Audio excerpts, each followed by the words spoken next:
വന്ദേ വാഞ്ചിതലാഭായ ചന്ദ്രാർത്ഥകൃതശേഖരാം വൃഷാരൂഢാം ശൂലധരാം ശൈലപുത്രീം യശസ്വിനീം.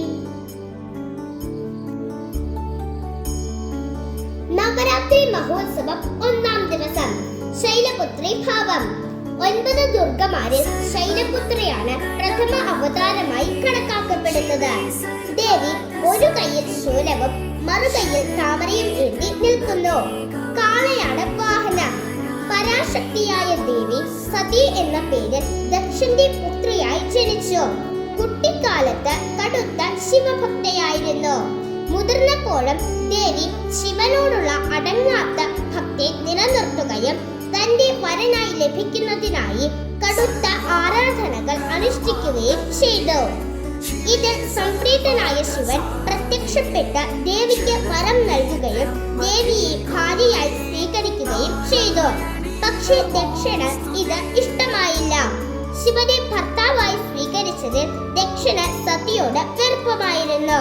അയാൾ ശിവനെ ഒരു പാഠം പഠിപ്പിക്കണമെന്ന് തീരുമാനിച്ചു. ഒരിക്കൽ ദക്ഷൻ ഒരു യാഗം നടത്തി. ഇതിൽ പങ്കെടുക്കുവാൻ സകലമാന ദേവന്മാരെയും ഋഷിമാരെയും ക്ഷണിച്ചു. പക്ഷേ ശിവനെ മാത്രം ക്ഷണിച്ചില്ല.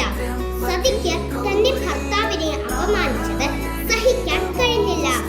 അവൾ യാഗം നടക്കുന്ന സ്ഥലത്തേക്ക് സ്വന്തം പിതാവായ ദക്ഷനെ കാണാൻ യാത്ര പുറപ്പെട്ടു. യാത്ര തിരക്കും മുൻപ് സതീദേവി മഹാദേവനെ കാര്യം ബോധിപ്പിച്ചു. പോകാനുള്ള അനുവാദം ചോദിച്ചു. തന്നെയും തന്റെ ഭർത്താവിനെയും അപമാനിച്ചതിൽ കോപാന്ധയായ സതിയെ ഭഗവാൻ സമാധാനിപ്പിക്കുവാൻ ശ്രമിച്ചു. ഇത്തരം കാര്യങ്ങളിൽ വെറുതെ കോപിക്കേണ്ട. ദക്ഷൻ യാഗം നടത്തുമ്പോൾ ആരെ ക്ഷണിക്കണം, ആരെ ക്ഷണിക്കാതിരിക്കണം എന്നൊക്കെ തീരുമാനിക്കുന്നത് അദ്ദേഹമാണ്. ഇത്തരം കാര്യങ്ങളിൽ ഇടപെടുന്നത് ബന്ധങ്ങളിൽ ഉലച്ചിൽ ഉണ്ടാക്കും.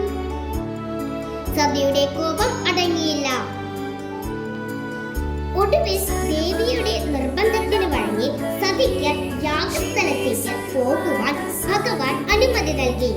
സതി യാഗസ്ഥലത്തെത്തിയപ്പോൾ തന്റെ പിതാവ് ഉൾപ്പെടെയുള്ളവർ ശിവനെ പല വിധത്തിൽ ആക്ഷേപിക്കുന്നതാണ് കണ്ടത്. സ്വന്തം സഹോദരിമാർ പോലും സതിയെ ആക്ഷേപം കൊണ്ട് വിഷമിപ്പിച്ചു. ഈ അവഹേളനങ്ങൾ അധിക നേരം സഹിച്ചു നിൽക്കാൻ സതിക്ക് കഴിഞ്ഞില്ല. അവൾ അവിടെ കത്തി നിന്ന യാഗാഗ്നിയിൽ ചാടി ദേഹത്യാഗം ചെയ്തു. അടുത്ത ജന്മത്തിലും ശിവന്റെ ഭാര്യയാകാൻ ഇടയാകണമെന്ന് പ്രാർത്ഥിച്ചു. വിവരമറിഞ്ഞ ശിവൻ കോപിഷ്ഠനായി തന്റെ ഭൂതഗണങ്ങളെ യാഗസ്ഥലത്തേക്ക് അയച്ച യാഗം മുടക്കി. അടുത്ത ജന്മത്തിൽ സതി ഹിമവാന്റെ പുത്രിയായി ജനിച്ചു. ശൈലരാജാവാണ് ഹിമവാൻ. അവൾ പാർവതി എന്ന പേരും സ്വീകരിച്ചു.